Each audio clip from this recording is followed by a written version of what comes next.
Hi, everyone. I am so excited because I am speaking with author Kristin Fields, and she has her brand new debut novel in front of her. We're going to talk about it, and it came out March 1st called A Lily in the Light. And hold that up again because I love seeing this cover so I love it much. too. Oh my gosh, it's so beautiful. Yes. I feel really lucky because, well, a few things. Like this little person, she's actually real, was one of the things that I learned like in the Right? cover design. And they took her to a park and she just jumped over and over and over. And I felt like when I saw, I'm Oh. like, this is definitely the one. And then after reading it, I'm looking at the picture and I'm like, is it Lily or Esme? Yeah, it left a lot of ambiguity in there too, which was even for me as an author when I saw it, that was one of the things that I was felt intrigued by. Yeah. And okay, so this is an abduction story. I have read so many, like lately, I feel like. But what Yeah. I love the most about your story is it comes from the sister's point of view. Yes. Yes. I love that because I was only one of two children, but I gave birth to six. Wow. Yeah. So the big family thing was really intriguing to Yeah. me because there's five. Yeah, Nick. Four. Four. Four. I'm like, wait. I was counting the mom as a sister. No. She kind of was though, but no. Yeah. It's a youthfulness to her. Youthfulness. Yeah. But my kids' age difference were Oh, 16 years for the six. okay. So I Yeah. had teenagers and then I had a baby. Okay. And so I could really relate with the older children in how they interacted with Lily, the baby, Right. because I was Yeah. like, I watched it happen. And that, for me, like I'm one of four, so that part of Okay. it was like ripped from real life. And in my family, there's also three girls and one boy. Okay. And there's a big age difference. Like I'm 7 years older than one sister, 9 years older Mm-hmm. than my youngest sister. And so a lot of that like Esme Lily relationship came from So you my got growing up with like a sister with that much of an age difference between us. interesting. And it's funny watching my children. My youngest is now 16 and my Yeah. oldest is going to be 32. So, but what I think is funny is my one daughter, my oldest daughter, and she has three children, but she was my go-to girl. She was actually there at my last baby's birth. Like she was Oh, the one I handed the baby to do other things, right? Well, yeah. she still like she'll come into my house and she'll like tell my boys. I have a 19-year-old and a 16-year-old at home, and she'll boss them around, and Yeah. then they look at me and they're like, do we have to listen to her still? Like, is that a thing? And I'm like, no, I guess not. But she doesn't even see the difference. No. And it is like I'm the oldest in my family, and Okay. my brother and I are really close in age. Like we're only 17 months apart. So Mm-hmm. in many ways he felt like a twin Right. in I have, some. that's how me and my brother are too. Yeah. Yeah, it's like, I mean, I don't remember a time when he was ever not Right. in my life, right? I was just too young, and we grew up like going to school together, knowing all the same friends. Right. But with my sisters, it was different because I was such a part of their early lives and doing so much. Like I was the kid that my mom was like, here, take the babies. Like I need Yes. to make a phone call. I need to shop. I need to do whatever. Take a shower. Yeah, right. Just whatever human things she needed to do. Right. And they, to this day, they say like you're like a second mom. Like we don't know. That's just always how we thought of you. And it's still there's this part of me that's like I'm this older sister, Yeah. but feels almost like have like a Oh, yeah. parental role for them. Yeah. Yeah, it's so great. I mean, if I go away, like my older daughter watches Yeah. I'll be like, not that she has to babysit anymore, but, like she's the go-to. And my Right. youngest told me that one time. He's like, I used to always think as a kid, like if anything happened to you, like she was my mom, like, because we were on the same level to him. We were both older. We were on the same level, and it's comforting. It is comforting, I have Sure. to say, because I know she's capable and she has children now, but it's just, I so loved how you did that with the brother and sisters, because Yeah. I could really relate in looking at my own children, Yeah. Yeah. And a lot of that was like straight torn from like my own childhood between like the relationships and the dynamics between them and also the fighting between them, like all very real.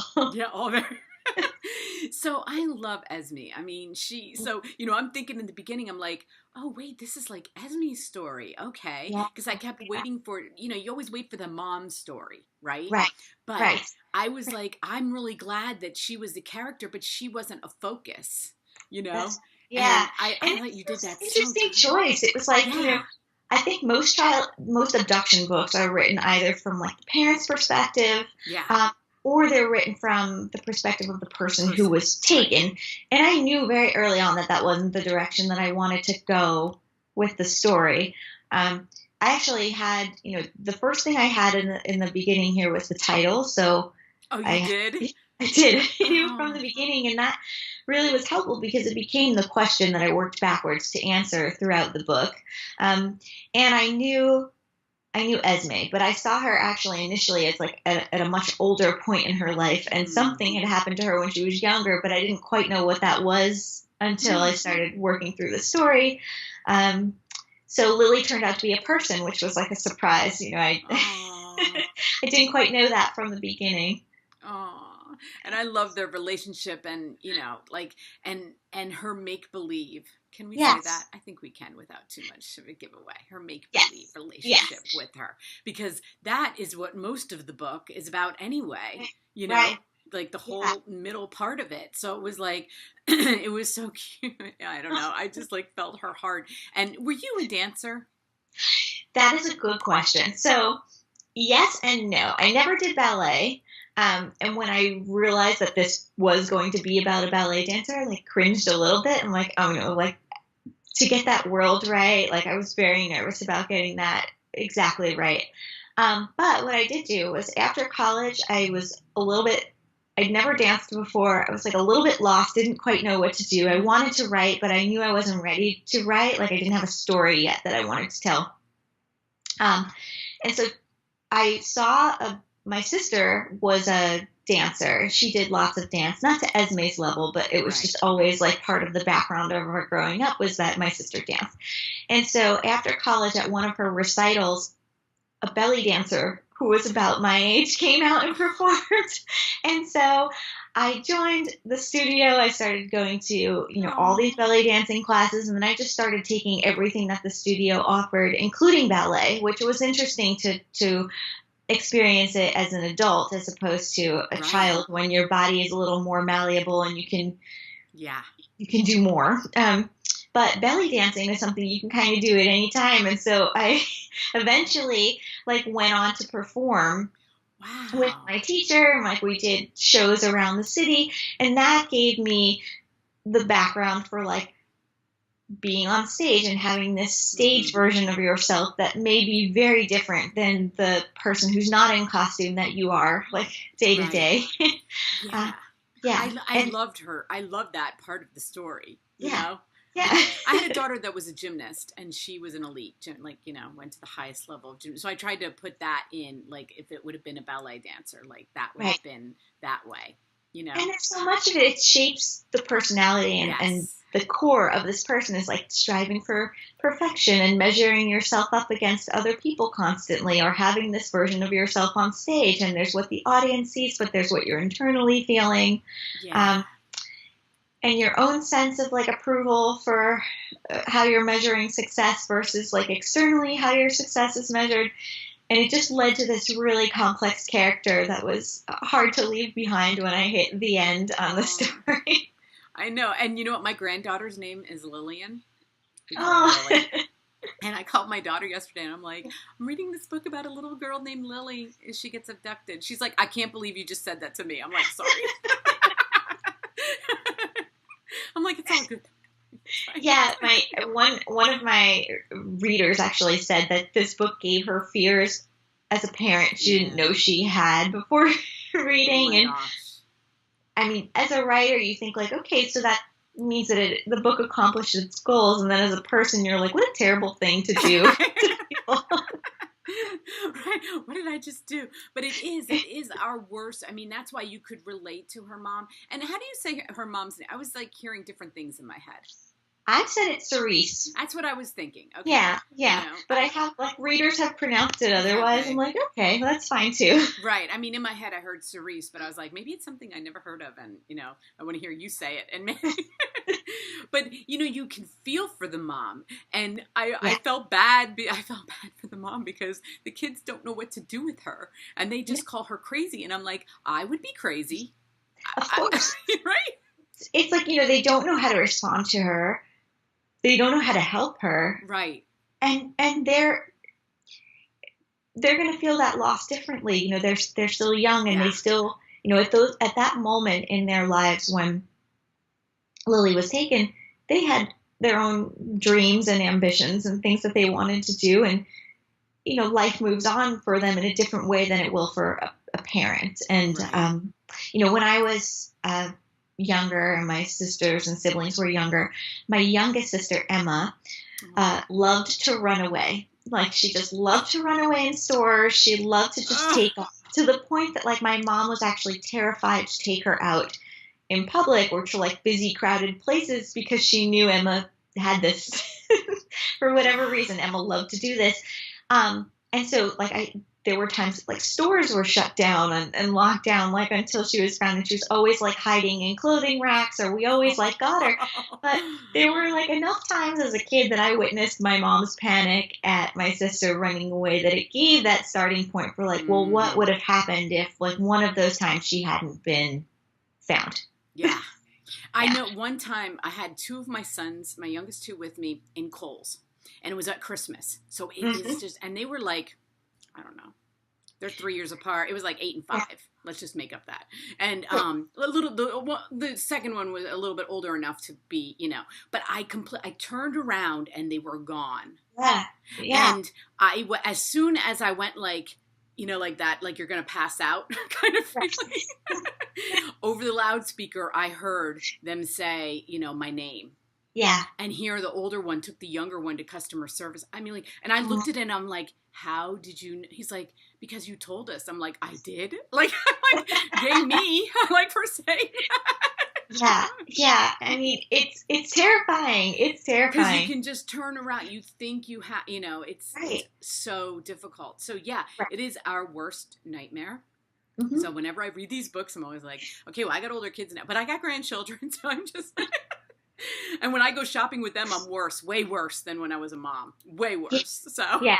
And I thought, even with my siblings, I'm like, okay, you're holding my hand the entire time, especially Emma, because we knew she did this. I'm like, you're holding my hand the entire time, but you could see how easily it would happen. It's just, yeah, exactly. And what I loved about this too is that because the older kids, like, you would think that it wouldn't have affected their life. Yeah. You would not that I'm saying that they would have been cold to it, but I loved how you made their characters so affected.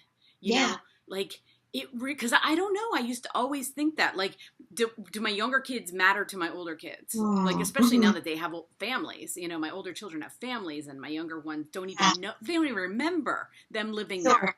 If I say, memories, I'm like, do you remember that? No, I don't remember, and I'm like, well, you guys were babies, So, but I love but it did affect them, and I love it did. And I think when I first started writing this book, my parents were in the process of selling our childhood home. And so they moved out of state, and, like, my younger siblings moved with them, and my brother took off on it. So, like, for the very first time, like, my family wasn't in the place that they had always been. And so I was doing a lot of reflecting on that at that point about, like, what losing home meant, and, like, what not having my family there meant, but also, like, how much of our lives and the people that we became had to do with our relationships with each other as children, and the fact that we did grow up together, and even the age differences between us, like, how that changed the dynamic and the roles. And so I knew writing this, and, like, that has to be where this story goes, especially if I'm choosing to tell it from the perspective of a sibling who was left behind, right? Or, and so, it's like we don't often reflect on the role that our siblings played for us, but that's what I had to do here. Yeah. And I always, even watching my children grow up and become adults and watching how difficult their relationships are. And I just feel for them because I know my brother and I have gone through times, good times, bad times. And it's like, I don't have advice, like they have their issues. Well, especially when you introduce in-laws, like they're getting married and they're, it's a whole other game, And establishing their own family culture. Yes. And yet everybody is like very entrenched in the relationships and the bonding and like the dynamic that exists in their family of origins. Yep. It's hard to split off the two and like merge it all. It really is. Yeah, it really is. And that's why I think I love sibling stories the most because I think that relationship, I feel like as a kid, like, and your parents tell you, like, you have to get along. No fighting. Right. Gotta get along. Right. So you have this in your head, like, I gotta get along with this person for the rest of my life. I have to get along. And sometimes you become adults and you take a different path. My brother had no children. He's single. He's got no children. I got married and had 6 children. Like, it's completely different. And when I wanted him to be happy, he couldn't even relate to me.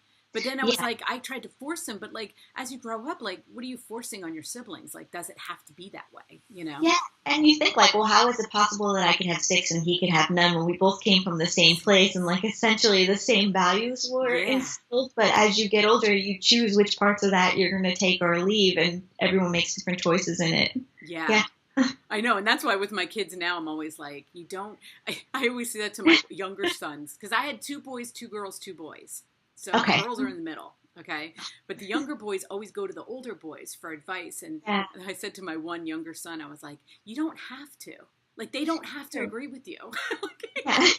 Like, they're always looking for their approval, almost like a dad. And I'm like, but it doesn't have to be that way. I give different advice now as they get older. I'm like, you don't need their advice, It's true. Even, it's funny, like, in like the writing of this, I started thinking about even like my parents' childhoods and how those were so different than what they had created for us. But something that my grandfather on my dad's side, his younger sister said once that like always states, so like my aunt, just to be like extra less vague about this. Yeah, right. Something that she said was that she was never afraid of what her parents were going to say. She was afraid of what my grandfather was going to say to her. And like his opinion meant so much more to her than her parents did. And I think that does happen. And I think I tried to pull on that in the Esme-Lily relationship. Yeah. And, there's definitely this understanding between the two of them that I think that the parents are just orbiting on the periphery of. And I think that whenever you have a child that's almost in a parent role to a younger sibling, that happens. Definitely. Yeah. Definitely. It really does. It's amazing. Like, I've seen it. Yeah. But let me tell you my favorite quote. Sure. I can talk to you forever. Okay, just so you know. And I wrote this down this morning because I was thinking about what hit me. I have a couple of them, and then I'm like, oh no, this is the one. This is the one I love. Working towards something that seems impossible makes it more of an accomplishment. Yeah. And it hit me. The reason I love that one is because it wasn't just about where you put it in the story. I feel like it was kind of a theme for Esme, for what she, but then as for the family, because they had to work, Yes. and they had to because they were all, going through their separate pain, but then they had to kind of work together to heal. Right. And so I think that I don't know, when you wrote that, were you like, oh, this is so profound? I always want to know that from authors. Like, do you get these light bulb moments when you're like, this is the most profound thing I've written today? Sometimes, and the funny thing is, though, that's usually what I end up throwing out later. Like, I'll sit there and I'm like, wow, this is gold. I'm brilliant. And then later on, like, I'll reread it again and be like, what was I thinking? What was I thinking?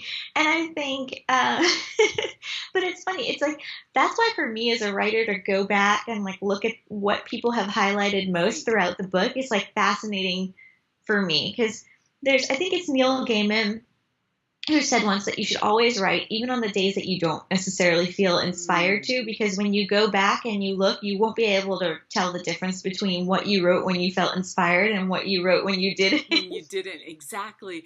That's why I love talking to authors, because we as readers, we have a perception that you sit down, and you're like, I got this today.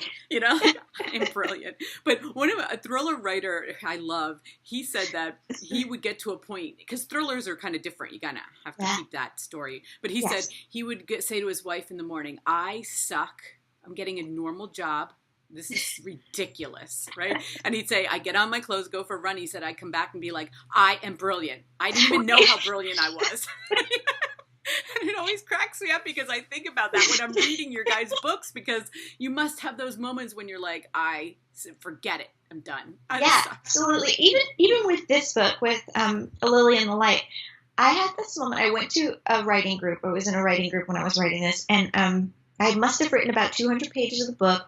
I signed up for this writing group because I wanted to workshop the book with them. Yeah. And on the second class, I said to them, I just think the story's not working, and I'm going to start something new, and I'm not going to finish this one. And for about a month, I did. I gave up on it. It sat in a drawer. I'm like, there's just too much that isn't working here. And then a month later, I was like, no, I'm going to pick that back up again. And now it's funny to me that I almost left this story in a drawer. And to see how much this is your debut. Everybody is loving this. I love talking to debut authors that their books have been such a success like yours has. Because I'm so happy for you. And I'm like, isn't that the most, to wake up on Amazon and see it ranked, and to see, it's amazing. The reviews and everything like that. And it's just, I don't know. It's amazing. It's overwhelming. And I really think that one of the things that I knew intellectually was that when you write a book, people will read it.